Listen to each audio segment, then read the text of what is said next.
せすぎる彼は知らない言葉でsabi na nakita ko sa ano. Ayoko, Nakakaliw siya. ayoko may mga monster yan eh. Ayoko ng mga monster, mga Loch Ness monster. Ayoko ng mga ganyan. Walang Loch Ness monster sa Denmark. Ang ina, malay mo, may natutulog na monster po. Little Mermaid siguro, pero Loch Ness monster wala pa eh. Yung Little Mermaid pare mga tatlong beses yung laki ay Godzilla. Takot ako dyan. Yung... Ano ba? Ano Ano ba? intro ka ba? Ano ba? Let's go! Inaantay ko napansin mo eh. Inaantay ko napansin mo pre. Hello! Hello everyone! Welcome ulit sa aming bagong episode. Kasi last time nag-usap kami tungkol sa anime. Tapos napagkwentuhan namin ang Slam Dunk. So kung napapansin nyo, no, yung popularity ng basketball parang hindi na ganon kasing laki ng late 90s, early 2000. So ngayon, ang pag-usapan natin, talaga bang overrated na ba talaga ang basketball? Kumaga hot take lang natin, pare. At dahil niyan, pare, nag-research ako, pare, meron daw 10 reason kung bakit overrated ang basketball. Sige, So, sige. pare, Talakayin natin yan, ha? tol. Let's go. Sumbong-sumbong! Kay bongbong. Hindi na kayo magsumbong. Diretso pa. Sige mo rin, sumbong mo yan. Tumbong. Tumbong. So, pare, yung unang reason daw, pare, kasi wala raw masyadong defensive po ang basketball. Lahat daw nakapokus sa offense. Hindi Mm. ako dyan. Kasi wala nang handshake ngayon, di ba? Mm-mm. Tapos nilagyan pa, Ano? nilagyan pa defensive 3 seconds. Defensive 3 seconds. Anong ibig sabihin nun, pare? Ibig sabihin yung sa paint, kumbaga yung linya ng free throw, papunta yung kung sa rebound, yung paint na yun. Hindi na pwedeng tumayo yung sentro doon ng more than 3 seconds, di ba? Kumbaga hindi siya pwedeng Kailangan umiikot ka. kailangan lumabas siya doon, pasok siya ulit, labas, pasok siya. Kumbaga hindi ka pwedeng mag-camping Nandun lang doon, palagi. maghintay ka ng may drive, tapos mag-ano, di ba? Kasi lugi nga naman, isipin mo 7'6" ka, 7'8". Doon ka Pero- lang. Pero Diba? sa European basketball, FIBA, ganun pwede pa rin. Walang ganun. Kasi pwede ka mag-zone defense. Mm. Yeah. Ang bawal. Ay, ganun din. Bawal ka rin magtagal sa ilalim. Bibilangan ka din. Offensive 3 seconds siya, defensive 3 seconds. Offensive yun. Meron pa yung bago pag tumira ka ng 3-point or jump shot or something. Pag yung yung space mo, may parang pag tumapak siya doon, kasi may mga nananadya di ba? Pag titira kang tres, tapilokin ka. Alam mo 'yan? Yeah. Flagrant foul naman yun. Yung parang yung pag 3-point ka, di ba? Tatalangan ka sa baba para matapilok ka sa paa mo. Binawal na rin yun. Yung pagpunta ka sa space niya habang nasa area yung paa niya. Kasi may posibilidad na ano siya Yung matukod mo. Matapilok siya eh. Kaya yung space na hindi mo kailangan puntahan. Mga weird na Na mga rules. na mga rules, pero yung inaano pa rin nila siyempre safety ng mga players. So sino magsasabing hindi mali yan, di ba? Pero in hindsight, yung injury itself, parte yan ng pagiging atleta. Kumbaga parang, kung ang idea lang is parang patagalin yung career ng isang atleta, kumbaga parang tinatanggal mo na rin yung enjoyment ng merong isang certain I forgot kung sinong basketballista to na na-aksidente tapos naglaro pa rin siya buong game na ipanalo niya yung game niya. This was like 1980s ko napanood, mga ganun. Sino to? Ano to pare? maiksi pa short nito ng mga pang basketball short pa yung short nito. Naka-shorts pa yung mga pulis doon. Shoutout kay Wasak na. Si Kai kailangan ma-meet si Wasak na. Baka si Bernard King, New York Knicks. Pwede pare. Ang nangyari pare, pumutok yung ulo niya. Pero naglaro pa rin siya sa buong game tapos nanalo sila. Shit. Big yung memory Wala. ko nito kasi ako nito parang mga 8-9 years old ako nito. Pero exciting yung game niya kasi isipin mo pare parang parang injury niya na yun. Parang yun yung nag-push lalo sa team nila na ipanalo yung laban. Manalo. Against Alam all mo na odds, no? Alam mo na kung sino yan. Portland Trail Blazers yan eh. Drexler? Clyde Drexler? Nandito. Yung sentro nila, yung naging yung White boy? Yeah, exactly. Si ano, White boy, pare. yung anak niya nasa Kings ngayon. Yeah, yung coach din yung anak niya. Ano yan, pre? Nakalimutan ko ng pangalan. 19... Ano to? Kalahati yan na 1980s? O late 1980s, mga ganun. Tapos, natatandaan ko ng pare, maiksi yung short nila nun. Yun yung natatandaan ko nun. Oh, so before Jordan era yan. Sigurado. Larry Bird. Si Bill Mga Walton ganun lang. yan. Bill Walton. Ano? Patay na yung pre. Malamang. Patay na yun. Rest in peace. Parang kakilala, no? Rest in peace. Oy, speaking of Kasi namatay, binanggit eh. Di ba? Rest in peace. Pare, speaking of namatay, Ano tinitira mo dyan, Kai? Uy, ayusin mo yung language mo. Baka makulong tayo hindi oras niyan. Hindi, ano iniinom mo dyan, Kai? Ano iniinom mo dyan, I mean? Ano yan?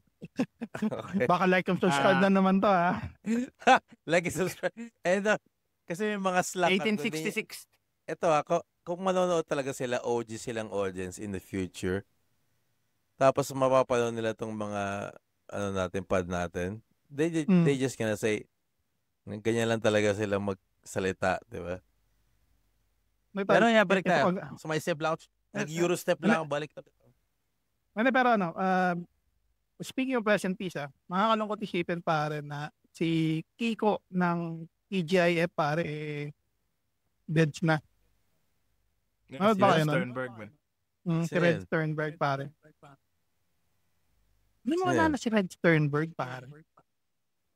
Si Engelbert lang kilala ko eh. Engelbert.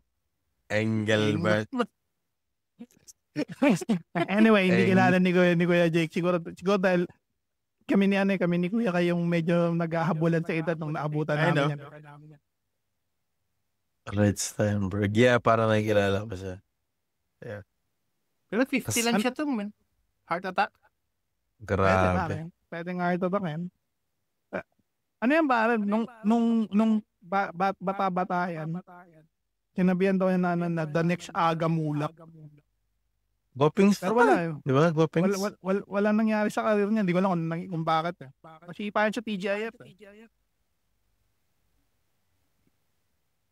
Ano iniinom mo, pre? Ano pare, pahabol ng Poske Boy. Poske board? Poske Boy. Ang daming beer na saan niya, man. Nito, inuubos ko lang yung mga pa-expired na. Kailangan nating maging environmental conscious pare. Huwag tayo magsayang. Okay. Oo. So, babalik tayo pare. Number 2 pare. Ano yan, Masyado pare? raw dominated ang laro ng nagpo-focus sa 3-point. Nakakalimutan na raw nila ibang offensive tactics. Yung lahat, pati sentro ngayon, may 3 points eh. Kasi Lahat hindi nanood ng talaga. basketball pare. Kaya bigla ako naisip kung bakit hindi na rin ako nag-interesado. Nagbago kasi ito. Ito opinion. Hindi siguro. Especially yung mga bata-bata, di ba? Parang ang lambot nila maglaro, man. Yeah. Dati pag mag-basketball ka, pag yung focus ko, nag-drive ako. Alam ko, pag nag-drive ako, I'm gonna fucking hit, man. Alam mo yun, tatamaan ako sa ulo or something, di ba? Ngayon, daliri lang. Iba kasi yung spacing nilang ginagawa ngayon kasi yung space na binibigay nila sa opponent nila. Tingnan nyo nga ngayon, wala na yung mga parang sentrong katulad nila Shaquille O'Neal, Patrick Ewing. Parang namatay na yung ganong klaseng sentro. Yung talagang classic NBA center, alam mo yun? Low post. Bakang ka sa loob, salpang ka, diba? Last yata na gano'n si White eh. Parang gano'n, diba? Siya lang yung last. Davis, hindi naman masyado. Ang paborito ko niyan nung bata Natatanda ko ako. last na si Mark Gasol. Mark Gasol, magaling din yun. Ayun, di ba? Espanyol, si Gasol. Kapatid ni Pau Gasol. Kapatid ni Pau, yeah. Alam ko si Pau Gasol, naglaro sa national team nung parang European League. Oo, tinalo nila yung US. Tatay nila si Mang Gasol. Siya ang Gasol. Si Mark, si Pau at si Mang. Akala ko sabi mo Petron eh. Gas Abelgas na yun eh. Baka ninong si Gas Abelgas. Isang katawan. Para sa step natin. Dre. Number 3 mga Dre. Tila. From basketball to Gas Abelgas. Holy shit, tangin ng Eurostep yan. Ganon talaga pre. Ano to eh. Isa yan sa pinaka-features ng podcast natin eh. Hindi naman tayo nag-iisa pare kasi pag may mga certain conversation talaga na alam mo yun kung saan na pupunta. Pero parte ng conversation eh. Pero ito na yata yung kwento ko eh. Maganda itong may mga number. Okay, go. Masyado nakafocus sa zone defense. Zone defense? Nawala na halos yung sinasabing one-on-one. Yung star player versus star player, offensive defender, parang gano'n. Kasi dati may illegal defense eh. Pag hindi mo binabantayan yung bantay mo. Totoo. Yeah, alam ko meron pa rin hanggang ngayon eh. Di ba na kasi ngayon dati tol dikit-dikit eh. Talagang mo bantay yung tao mo kasi pag yun nakawala tangin na. Bihira lang sila mag-zone. Man to man. Lagi ako, pag nanood ako ng NBA, lagi sila half court man to man. Bihira sila nag-zone. Pag nag-zone sila, pag wala silang sentro, nag-zone sila. Pero wala akong masyadong nag-zone. Pero ang sinasabi nila, hindi raw madalas nangyayari, pero most of the time, yun daw yung makikita mo lagi. Puro zone defense. Which kind of makes sense kasi kung karamihan ng mga tao gustong tumira ng 3. Di ba? That kind of makes sense. Yeah, madali kasi butasin yung zone. Sino ba ito? Sino ba itong player na nagsabi? I don't think nag-zone sila palagi. That's my opinion. Well, I guess to pare, kumaga polarizing na to. Hindi kasi minsan ko talaga sila mga sabi ko lang yung nakikita ko. Okay. May kasi sino ba itong nagsabi na player na? Maraming taong pwedeng dumakdak kasi ang basketball built on height. Pero walang nalalaot sa 3-point shooter. Ano to pare, sinabi to nung around early 90s. I remember pa nung ni Jordan. I forgot kung si Miller o si Molin na nagsabi.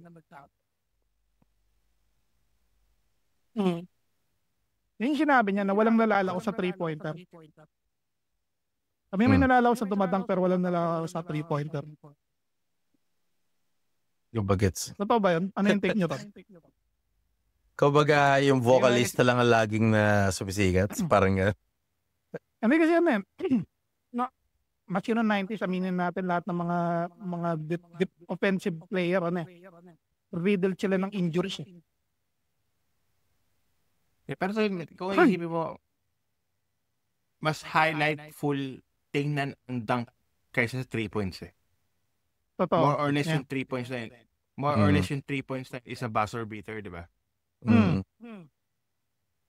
So, in my opinion, yung sinasabi lang mas maraming walang nanao sa 3-pointer. Actually, konti lang natatandaan ko mag 3 points eh. Glenn Rice, Chris Mullin. Alam mo yun?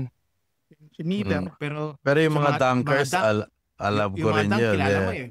Yeah. Blake Yeah. Griffin, Jason Richardson. Wilmer Ong. Yeah. Tracy McGrady. Puta yan, isa yun, malapit yun. Man. Si T-Mac. Lupit yun si Oo, ngayon T-Mac. ng mata, di ba? Pero Akala mo nakatingin siya sa rim mo. Pero nakatingin ba siya sa kabilang ipapasa niya pala. Ano lang Biggest pala, mouse yung banlag lang mata eh. pala yung mata. Mm. Pero pinsan niya ni Lupit yun, Vince pare. Carter, si T-Mac. Hindi ko akalain na Yeah. magkamag-anak.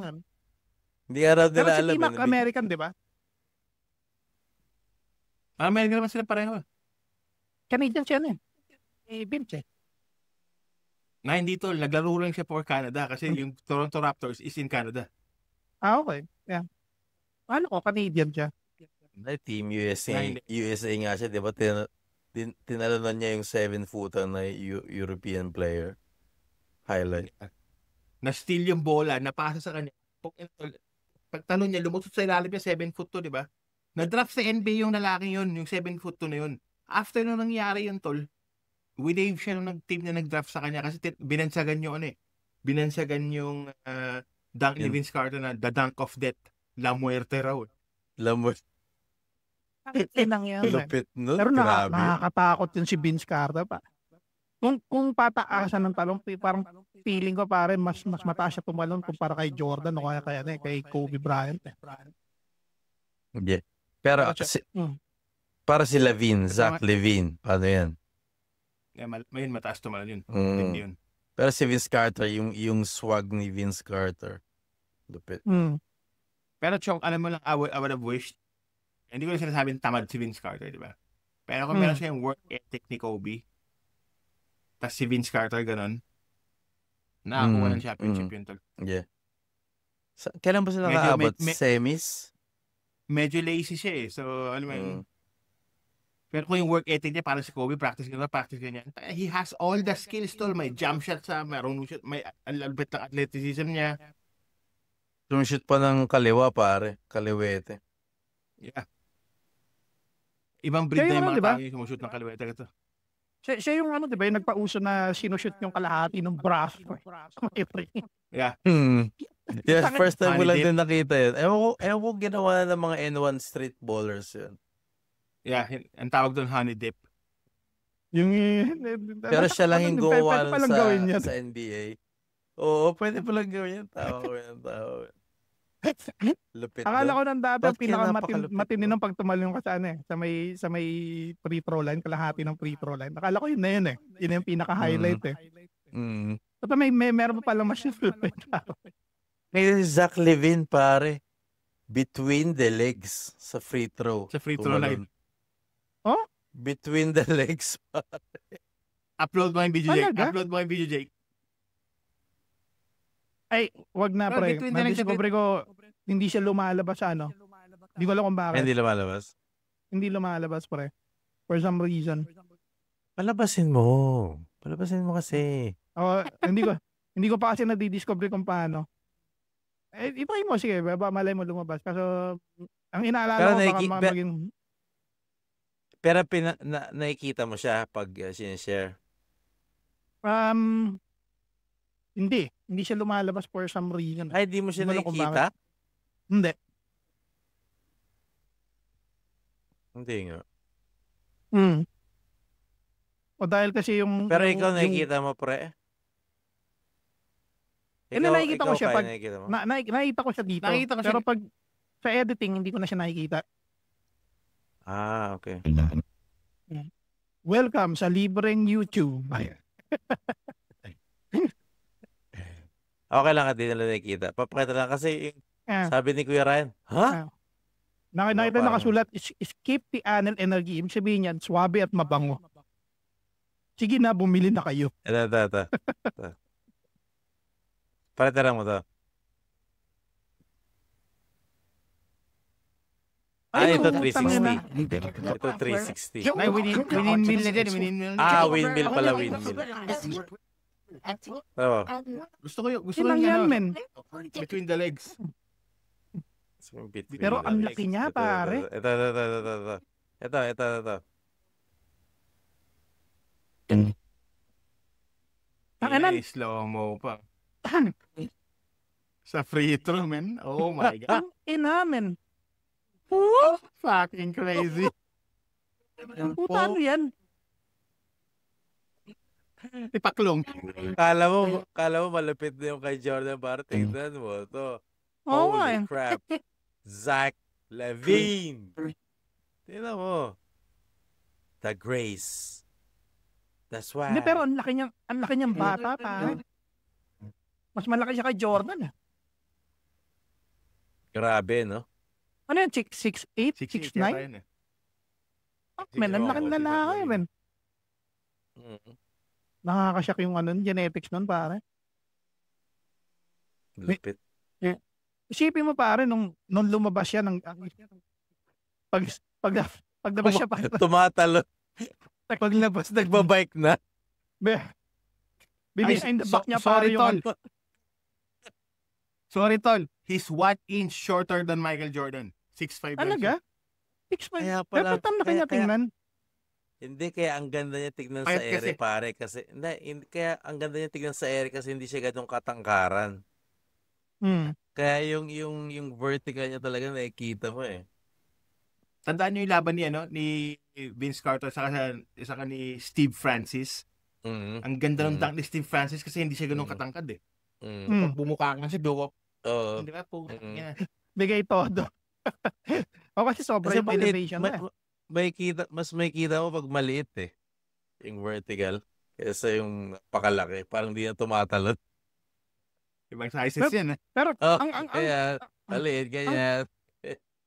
paliwanag daw nila yan, hindi naman daw tumataas yung talon mo eh. Nagkataon daw na pagka, kunwari yung kalahatian ng talon mo, di ba? May parang inserted instinct yung katawan mo na stretch palalo yung katawan mo. Pero hindi naman daw tumataas yung vertical mo nun. Oo, So, totoo yun. mahaba ka lang sabi Parang yan. ganun, pare. Parang ine-stretch mo lang yung katawan mo. Yun yung sabi nila. Pero Chong, hindi na ako maniwala na gano'n kasi iba na pag nasa game ka na eh. Totoo yan. Yung Okay. adrenaline Pero pumping, tas yung nakataya yung game, na medyo naging superhuman ka ng konti, alam mo yun? Mm. Kaya nga nauso yung sinasabing in the zone, pare. Yung parang You're alam mo always na in kung the anong zone. mangyayari. Kaya di ba, minsan pag nasa game ka na, parang God level ka na, wala na makinto sa'yo, di ba? Di mo ano. Isa ko nakita niyan, pare, na always in the zone si Iverson. Man. Isa yun sa tao na nakitaan ko na alam mo for a fact nung pagka-drive na siya, alam mo i-score siya. Alam niya rin na Galing yun. i-score siya. Ang liit ng lalaki. Man. Relentless. Tinabad lang mag-practice eh. Ano eh? I mean, we're talking about Gangster. practice, man. Talking about practice. Gangster eh. Practice. Number Siya ano yung- pare? Pare. Na- Okay, sige. Number Na- 4. Masyadong nakafocus daw pare sa high scoring na nagiging boring na raw yung laro. Tapos kadalasan daw ang series ng laro puro penalty shot lang daw. Tapos yung pinaka-outcome ng pagkapanalo nagdedepende sa offensive mistakes. Sa turnovers. Ibig sabihin talagang yung Eh, sasabi na offensive focus, di ba? Mm. Paramihan na lang score. Isipin mo ngayon, ang scoring ng NBA ngayon nasa 100 plus 115 game snip.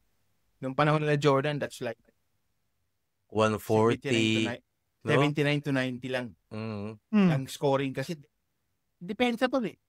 Yeah. Alam mo bakit? That way. Alam mo bakit sa tingin ko nakakagat? Kasi we're paying young athletes based on their potential. Wala kasi silang pinoproof. Bibigyan mo ng milyones sa kagad ng contract, di ba? Kasi Totoo yun. iniisip din ng mga nag-sponsor. Kasi syempre pag nakuha natin ito ng mas maaga, ano yung potential na kikitain natin. Hindi katulad ng panahon nila Jordan, nila Magic Johnson, nila Barkley, na bago sila magkaroon ng kontrata, kailangan mo na i-prove yung sarili mo, di ba? Kaya kung kailangan mo dumaan muna sa isang series ng seasons bago ako makakuha ng sinasabing sponsorship. Kaya, Oo. saka ang daming ekik. Alam mo, minsan yung parang hindi maglalaro itong player na to kasi load management, yung sobrang pagod niya. Fuck! Sa athlete ka. Yun yung trabaho mo. Kasi nakakatawa pa yan. Lupit Inayos mo, pa nila yung 500 million, nakaupo ka lang. Inayos nila yung schedule ng NBA players na para pag nasa out games kayo, yung wala kayo sa home court, sunod-sunod, kunyari 10 araw kayo nasa labas, 5 games. Di ba? Bago kayo bumalik sa home court nyo. Yung panahon nila Michael Jordan, minsan pupunta bukas naman sa Boston, babalik sila Chicago ulit, alam mo yung mga ganong klaseng bagay. Pinadali na nga sa kanila, pero wala ganun talagang buhay Spoiled. Parang spoon-fed ngayon ng mga player. Mga walang... That's a good point, Kuya Kai, kasi ang number 5, wala raw masyadong midfield battle. Yung kagaya ng, di ba, pag nanonood ka ng football, na nahihirapan silang itawid yung bola. O kaya pag nanonood ka ng American football itself, para makapunta sa kabilang yard line, masyado matindi yung defensive side. Wala paano? May mga player na pag lagpas ng half court, titira doon, shoot na Bakit hindi nila sa inbound pa lang, shoot mo na lang. Yeah. Hindi sila parang hindi niya yung sinabi ni Michael Jordan, di ba? Sabi niya, bakit ayaw mo, sa part ng laro mo, ayaw mong pagalingin yung 3 points mo? Sabi niya, I don't wanna excel on 3 points kasi it takes from my, from my game Yung parang tatamarin ka ng drive, tatamarin ka ng magganito kasi 3 points ka, 3 points. And for the fact, yun ang pinaka-lowest percentage ng tira na pwede mong kunin Kasi ang layo niya sa basket, di ba? Pero nakita mo sa SGA ngayon, perimeter lang yung panayang tira niya ng perimeter. Grabe. Ayaw ko dyan kay Cy Genius. Sana pag nanalo ang sila yata ang mananalo. Pag Indiana mananalo, gusto ko si Haliburton manalo man.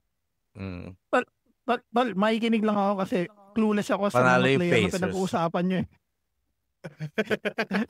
may team nga hindi ko na rin alam pre. Simula nung nawala ang full pack team ng Chicago Bulls, hindi na ako nanonood ng NBA.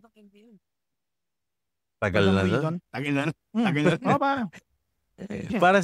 Para si Kuyang din ganyan din Tagal na doon kursa. 1998. Uli kong panood parang naglaro si Jordan sa Wizards. Other than that, hindi na ulit ako nanood. Isang game lang yun, pre. Ako rin nakamade siya ng highlights, pero ng full game, last time ako nanood, siguro back in 2013 pa. Yeah, yung full game nila. Yeah. Pero at least ano pa rin kayo, pare? Kumbaga, in the know pa rin kayo when it comes to NBA. Kasi athlete kami. Kami dalawa ni Kuya Kay. An athlete? Athlete. Nagdadang ka ba, Kuya Kay? No. Dumadang ka ba? Oreo sa gatas. Pero hindi ka dumadang dati? Hindi ka nakadang? Nakadang ka? That was a long time ago. Tangina, Hindi ka na kayang betlog ko dahil Hindi ko ma-imagine pare na dadang ka. Pag dumang ka pare, putang ina, it's gonna be the highlight of the day, man. Grabe. Yung nag-basketball nga tayo sa inyo, sabi ni Ryan, utang ina to, mukhang may ano ka pa. Yeah, may balls ka pa. Puta, wala naman pa na ako sa air, nasa floor pa rin. Akala ko tataka pare, nagdalaw bang ka sa air. Ano gagawin nun?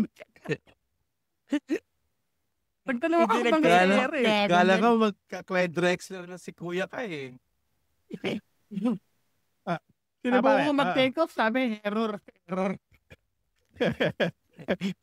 Ano ba yun? Para Hindi kasama sa pictures. Ang skills na to, hindi kasama sa pictures mo. Parang solo leveling. Sabi ng next ko pagtapos, kapal ng mukha mo. Feeling mo rin talaga. Ako rin eh. Feeling ko rin talaga. Mataas-taas pa ako tumalon. Tapos medyo bilis ako. Pero in reality.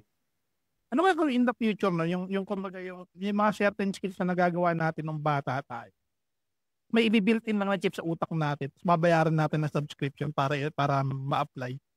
Wala yung skills natin dati sa iba't ibang sports. Yung favorite mo, Neuralink. Neuralink, pare. Neuralink. Huwag lang Neuralink pa. Neuralink. Neuralink. Neuralink. Okay na. Tawagin. Total naman pare, gawa-gawa lang naman ni Elon Musk yan. Gumawa na lang tayo sarili natin. Na-trigger. Diba? Ano naman tayo eh. Kung yun lang pala classification ng henyo, gumawa ng gawa-gawang bagay. Hindi tawagin natin paring ano. Tawagin natin neuro enhancement of Kuya Jake. Diba? The neuro enhancement of Kuya Jake. Neuralink. Hindi ko mabigkas pare. Neuralink. Neuralink. Yeah. Neuralink. Diba? Okay. Okay, moving on pare. Masyado raw nagre-rely sa set play. Na kumbaga, paano ba sabihin? Yung mga possession pare, kung may possession ng bola, yung game, kumbaga, imbis na nagiging parang continuous, yung parang, ano ba tawag doon? Yung parang masusurprise ka. Although may play, pero kayo gumagawa ng ng galaw nyo. Instinct lang. Oh, by instinct. Oh, they're playing by instinct. Tapos meron yung playing by set plays. Ito, masyado sila nagpo-focus daw sa set play na parang predictable. Hindi raw marunong magano. Spontaneity yung pala tawag doon. Kumbaga, walang improvisation pare. Kumbaga parang, hindi na gumagalaw, time out tayo, gawa tayong bago. No? Hindi ka tulad na, just continue playing, di ba? Tingnan natin kung ano mangyari. Saka lahat na sila may same movement eh. Pick and roll high, pasok sa penetrate sa kick out, swing, di ba? Kasi dahil ka sa palakasan ng 3 points yun eh. Gusto nito umilan tres lagi, di ba? Hindi ka to dati, di ba yung pag nagawa naman na yung si Iverson tsaka si Jordan, tayo na yung mga fans, di ba? Wala na mga ganun eh. Ano parang Jordan, ang ganda Kobe, no, parang, you know? First time in my life Kobe. na nakita ko, first time in my life parang nakita ko mas maliit kay Michael Jordan na iniwanan si Jordan ng ganun lang. Si Iverson, no?